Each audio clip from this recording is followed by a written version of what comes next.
Wait a minute. Am I forgetting something?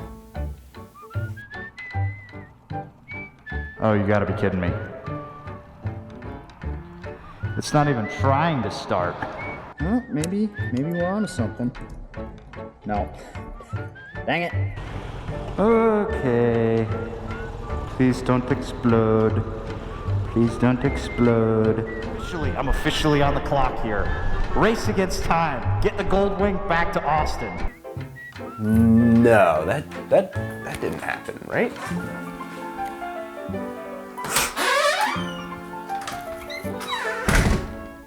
Oh, you're real.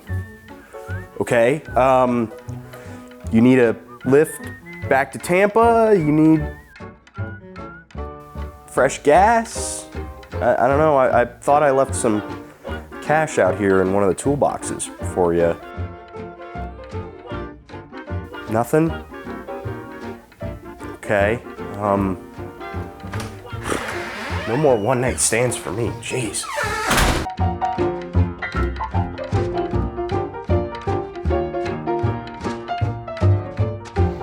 Well, people, this is what happens when you spend too much time around Shadetree Surgeon. You end up at a strange airport in a strange town looking to get into a unmarked blue van with a stranger. This is gonna go great. All right, we're now in the unmarked blue van with, he's no longer a stranger, his name's Rodney, and he handed me a Diet Coke, so it's literally like, this is what your parents warn you about, except it worked out, right? You get in a van with strangers, it absolutely works out. That's the message that, I think if you take anything away from this whole video, that's the message. Get in the unmarked van, you'll get good stuff. All right, let's go see if we can find this bike. Okay, we're actually on the big camera now, and we're here with the Wing, but I spy with my little eye, just over there, a red motorcycle. A man after my own heart. You gotta love a crazy Italian. So what are we looking at here? So, we'll show you entree number one is 2008 Hypermotard 1100S. Because when you're a fat kid, you need all the suspension help you can get. And so this is an air-cooled 2-valve Ducati engine that makes almost as much torque as it does horsepower. It's 95 horsepower and 75 foot-pounds of torque. And it is instant and it is everywhere. And then the pièce de la résistance is the 1200S Monster. This is a 2015 variety. So Ducati puts the battery in the swing arm because that makes sense. The battery in the swing arm? The battery is in the swing arm. It absolutely sits in front of the wheel behind the pivot. And so to get to it, you actually take the negative terminal off of the starter relay so that you can't arc it. Put something in the battery box to keep the battery from falling out, and then release a trap door out of the bottom of the swing arm. And that is how you service the battery. This is why nobody should buy anything Italian. I mean, that's absolutely ridiculous. And so you just got a call one day from Mr. Surgeon and be like, hey, you want that right there to join the family? Pretty much, yeah. I got the call. I had entered, obviously, because what they do is a great thing with Forgotten Angels. And so threw some money in there, love to see people win stuff. And he calls me and I'm like, nah, this isn't real life. And so then he's like, well, we can hold on to it till the next camp out, and then you can come down and get tattooed and ride the bike back to Arkansas. And so I said, yeah, sure, we'll do that. That sounds fun. So in March of last year, I jumped in a plane, went to Tampa, got tattooed, and rode a 1987 Honda Goldwing Aspencade back to Northwest Arkansas. And you were telling me the story of the first time you got on it in Tampa, got it to 35 miles an hour, and it almost jumped out from under you. It likes to tank slap at specifically 35 miles an hour. Why? I don't know. The forums say that it's a quirk of the Goldwing. Quirk, death wobble, who's to say? The thing absolutely handles like it's on rails, though. It's unbelievable how hard you could ride this thing. The legend of the Goldwing handling, now I see. Yeah. I absolutely get it. It came from that. On the way out of here, I'm 100% going to be hitting some twisty roads. But would you mind terribly if I take the hype route for a little I bit? think it's only fair, before I let you leave on that, I let you ride that. Oh. That's only fair. Time to have some fun, guys. All right, let's start seeing what this thing's got.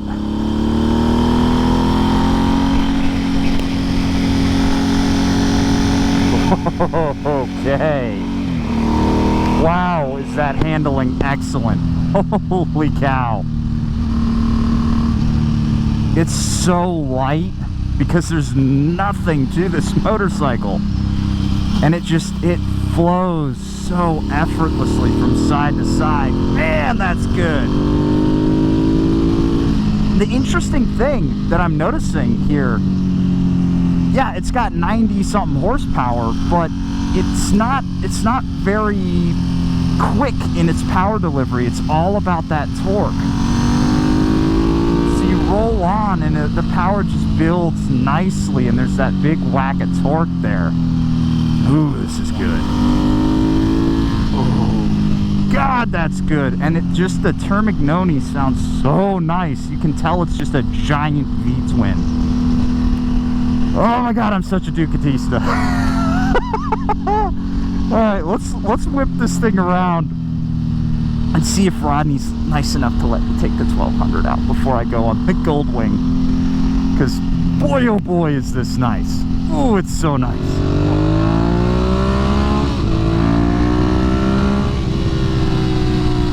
Yeah, that's a Panigale. That's all Panigale right there.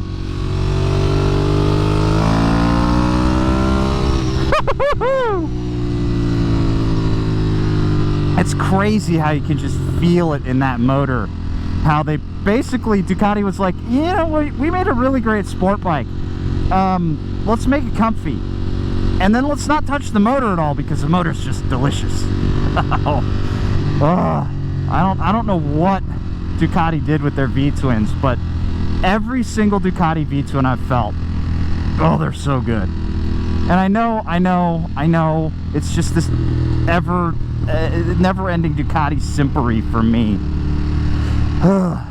They're just so good, guys. They're so good. Wow, that front wheel is so far in front. It's weird to look down when you're mid-corner. Like, I'm looking down and I see the front wheel, and it's like, it's in my periphery. That's so odd. I never have that happen on a lot of bikes. I guess this just goes to what he was saying about how it's really raked out. All right, back to touring mode. Oh, it's time to behave. Okay, so we just got back from a little ride on the Ducatis down at the far end of the driveway there, and man, you have some excellent taste in motorcycles. I do.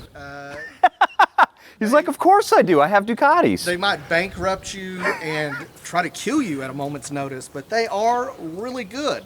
Mm-hmm. Yeah. Excellent machines. However, the fun is just beginning because I have to get the old Raspberry Buffet there. I believe that's the nickname for it, right? Pork Chop Express, the Raspberry Buffet, maybe the Raspberry Beret even. One of its various nicknames. I need to get this barge back to Austin, and fingers crossed it makes it, because I've seen enough of Josh's cross-country tours to be like, we'll see. I will say that this has been from Tampa to Dallas and back, and Tampa to Northwest Arkansas. So It should handle 8 hours then. yeah. Sweet. Well, guys, it's time to saddle up. Rodney, thank you for showing me around. Thank you for letting me ride on your Ducatis, and thank you for letting me take this big machine off your hands here. Well, when you make it back, we'll see if the thank you still stands. All right, time to hit the road and just let's get after it. I'm going to be chasing some rain clouds the whole way, so this will be fun. Yeah.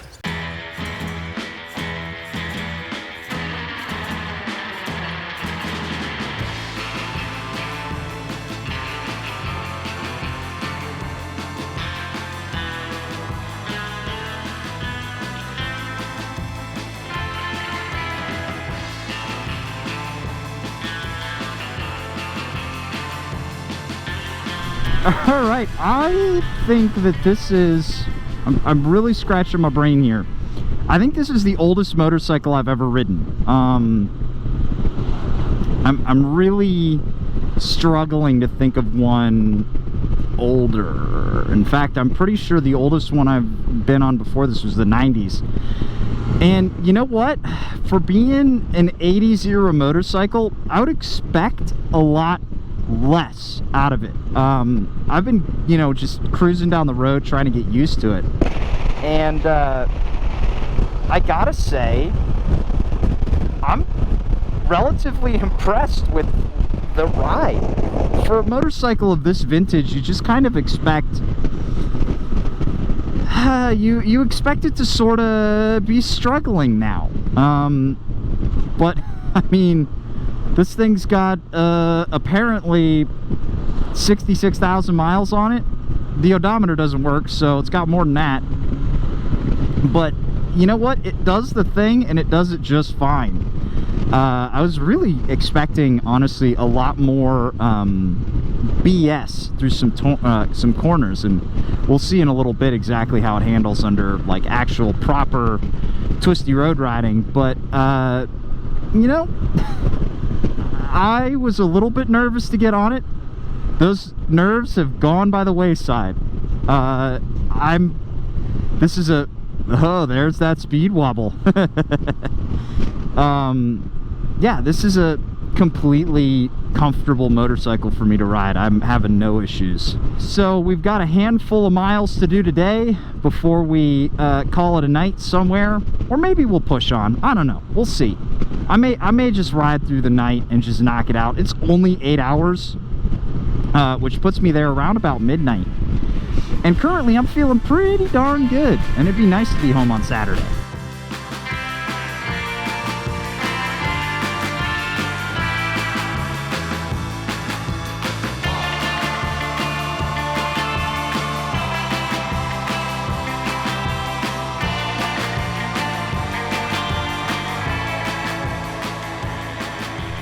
Well, I just pulled over real quick because I needed a little Diet Coke pick-me-up.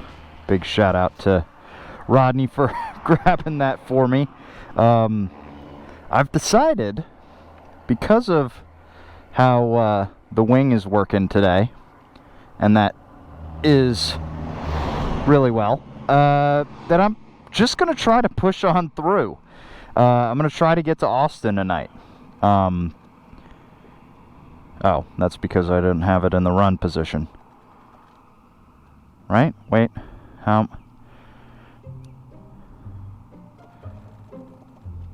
you gotta be kidding me. It's not even trying to start. Am I an accessory?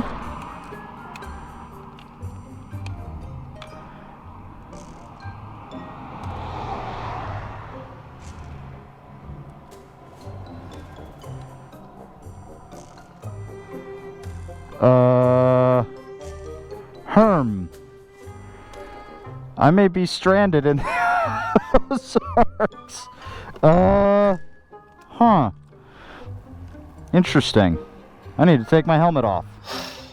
Is this where our adventure ends? Stuck in the Ozarks with the gold wing behind me? Perhaps. Let me show you what's going on. Alright, so turn it over, and the dash doesn't wake up. You can see it does it a little bit, and then you hit the starter and it just turns off. The headlight's not on anymore, so kind of makes me think that there must be like a parasitic draw, because if the battery was flat, unless it's like a turbo dead battery, it should be working. It's possible that the alternator's not charging. However, without a multimeter, I can't tell. And if I can't get the bike started, then we shall see. I kind of wish I hadn't pulled over, because I'm just outside of Fort Smith. I should have just kept going. But I was like, yeah, everything's going great.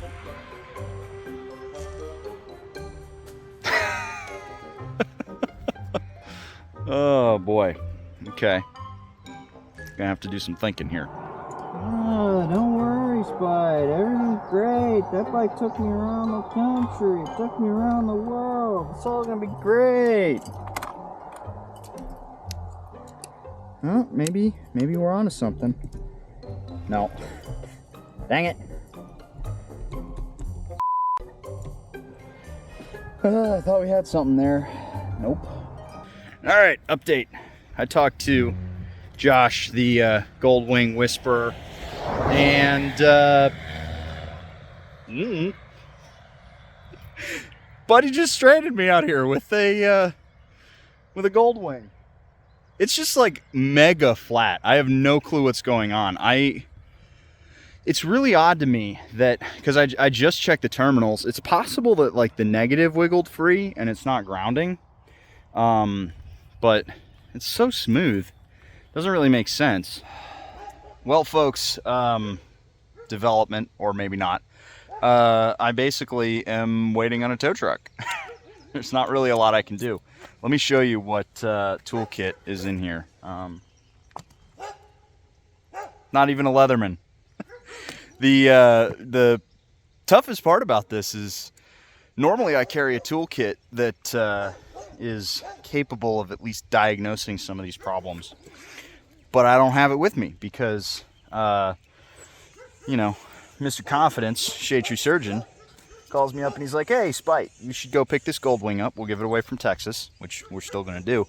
Don't worry, man, it took me, you know, all over the place, and it's gonna get you back home, no problem. And everything was going great until it wasn't. So I'm not sure. I need to actually get a voltmeter on it when it's running.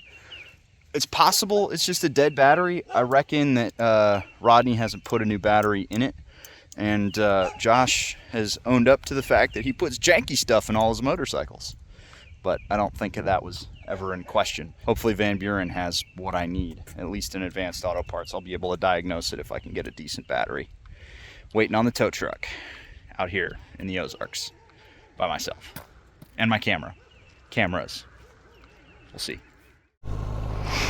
Alrighty, folks, as you can hear, the wing has restarted. I got a guy to come out. He brought a jump pack. It was $80 to have somebody come out and jump the Gold Wing. But such is life. I'm not footing the bill. I'm gonna send one right on to Mr. Surgeon.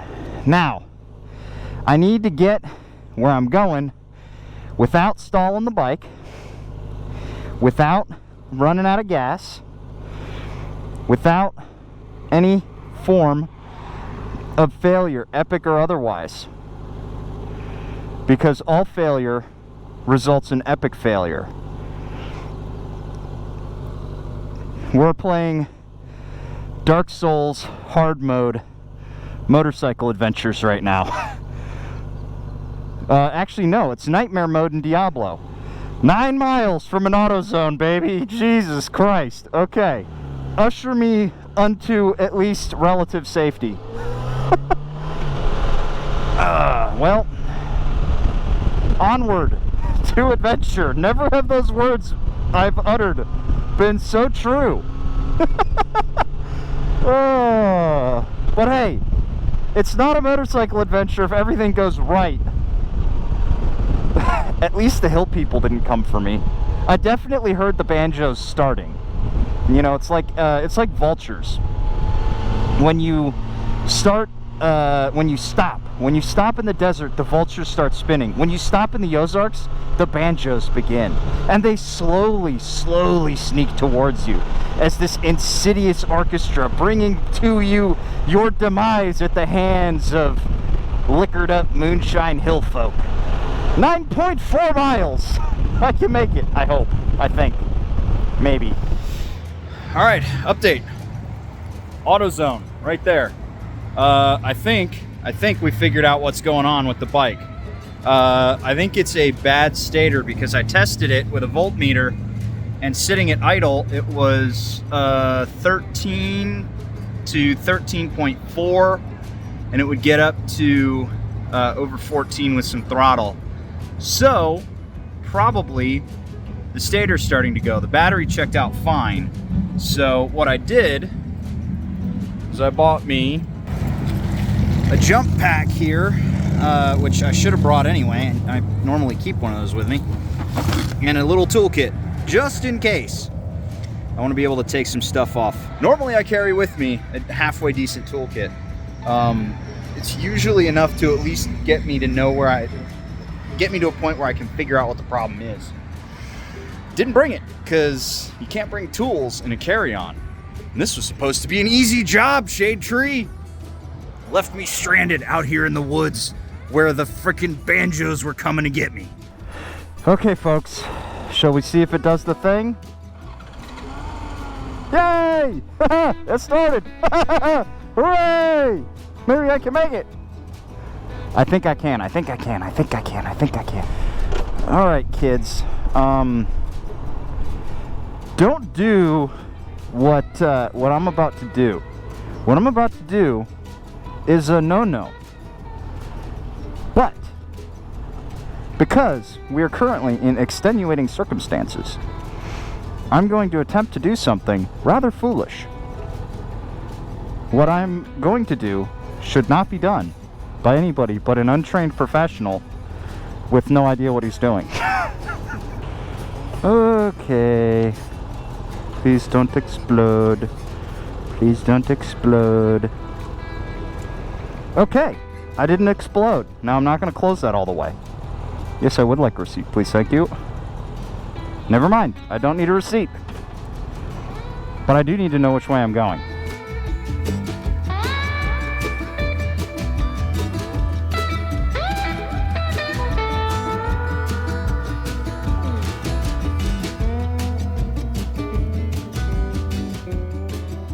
I just got off the phone with my fiance, and in Austin, where I live, there's a flash flood warning with a warning of up to 5 inches of rainfall, and it's not going to get any better all day tomorrow. It really starts at about 10 o'clock. It is currently 8:25. It really gets bad around midnight, so we're gonna have to push on and see as much as I can right now, because I am officially now racing Mother Nature. I was joking. Maybe I'll put it up on screen. I was joking with Shadetree Surgeon about what could possibly go wrong next, and said lightning strike. I did not mean for it to be real. I'm officially on the clock here. Race against time. Get the Gold Wing back to Austin.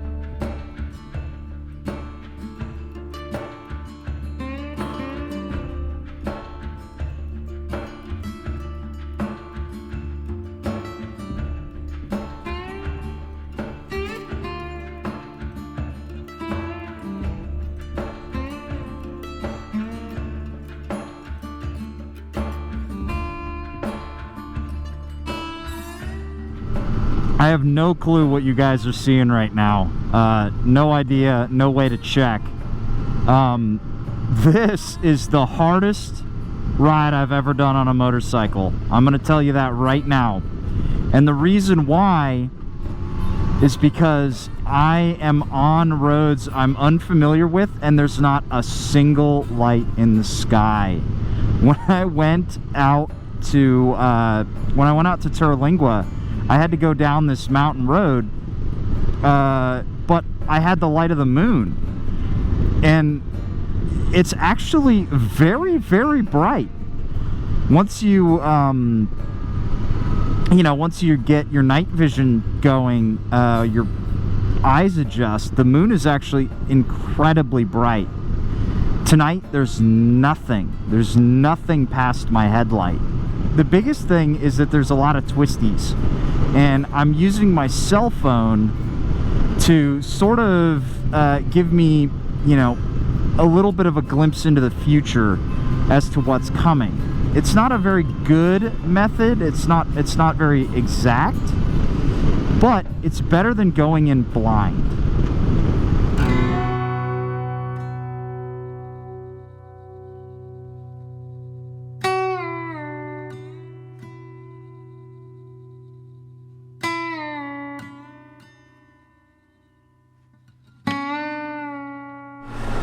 Oh, it's impossible to see out there, but what I can tell you from memory is that there's a absolutely beautiful lake right there.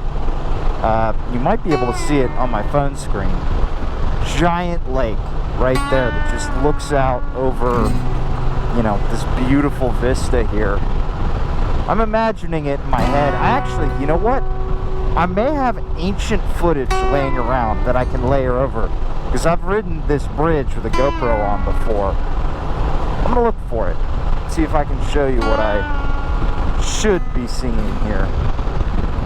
In the meantime, though, I got the stars for company.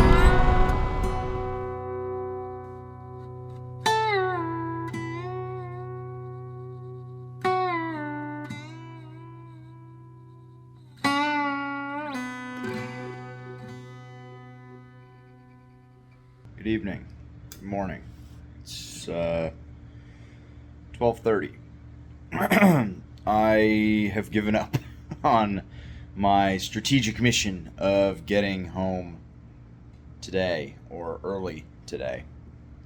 I'm just whipped. I'm currently sitting in a comfort suite somewhere outside of Dallas, I think.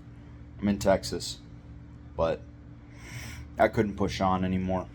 It was rough. I got up at like 6 this morning, got on a plane, ate maybe 800 to 1,000 calories all day long. And the bike acted weird.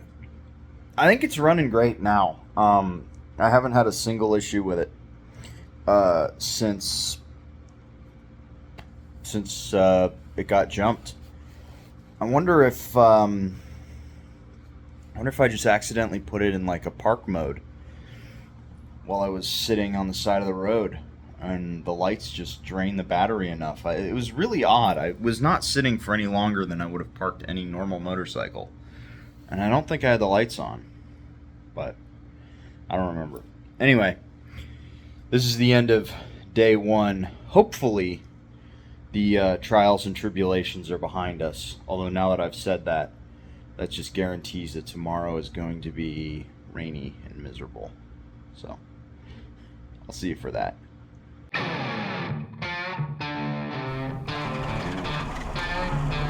Hey, yay!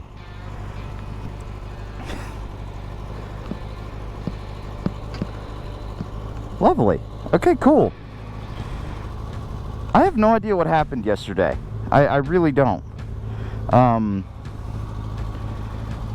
was so bizarre. I must have made a mistake somewhere in my diagnosis. I'm gonna have my buddy Don come over and help me out. He's my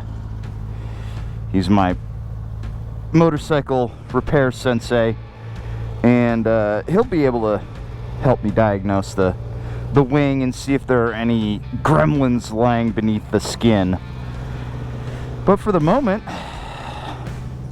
life seems good. Everybody seems happy.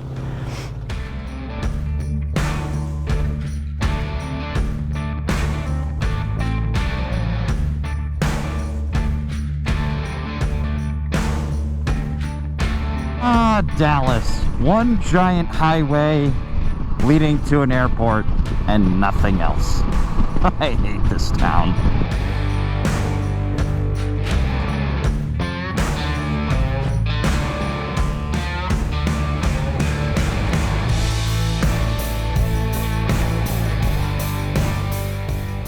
Bring it on, Mother Nature, you f***ing cow! Oh, I'm so close! I'm so close! I think I'm about 50 miles away. If it starts raining, I'm just gonna power through.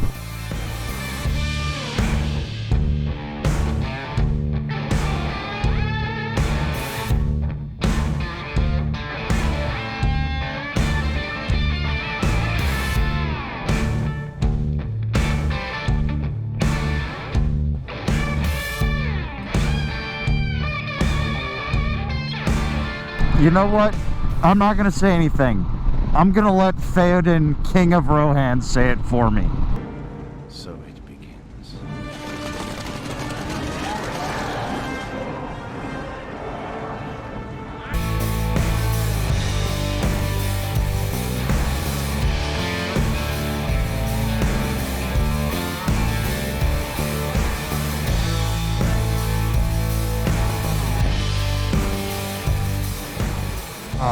Finally made it back. Time to park this big barge, call it a day. Alright, let's see if this thing will fit.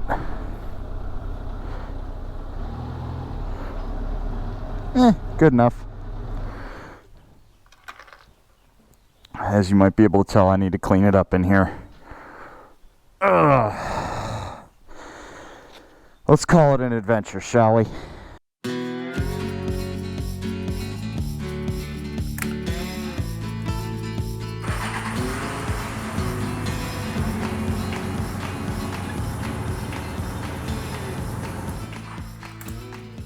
All right, sometime later. I apologize for my voice ahead of time. I've been under the weather the last few days, but we've had a lot of fun in games today talking about this gold wing and goofing around, getting it back. And I do want to point out that I'm not keeping this bike. We're giving it away. We do still need to check and see what's going on with this bike. I'm not 100% satisfied with the charging system on here, but that's besides the point. I'm gonna have my buddy come out who knows more than I do about any of this. At the end of the day though, the whole point of this entire adventure is to give this motorcycle away to benefit Forgotten Angels. If you have not seen what Shadetree Surgeon is doing, I'm kind of surprised. I find it hard to believe that we don't have a very large overlap in audiences, but that's besides the point. The long and the short of Forgotten Angels is they are giving kids a second chance who were basically treated poorly by the foster care system. They were used to farm cash from the government, and then when they turned 18, they were put out on the streets. Forgotten Angels has given these guys the tools they need to go out and actually live a proper life, and that is something super, super important. If you would like to get yourself entered to win this motorcycle right here, click the links down in the description below and pick yourself up some raffle tickets. All of the money is going to Forgotten Angels. I'm not seeing any money. Josh is not seeing any. It's all going to help these guys get a second chance. And I'm super glad that I've been able to help out in the small way that I have already. All of the information is down in the description below, and I'm gonna call it a day. I'll catch you guys in the next one. See you later.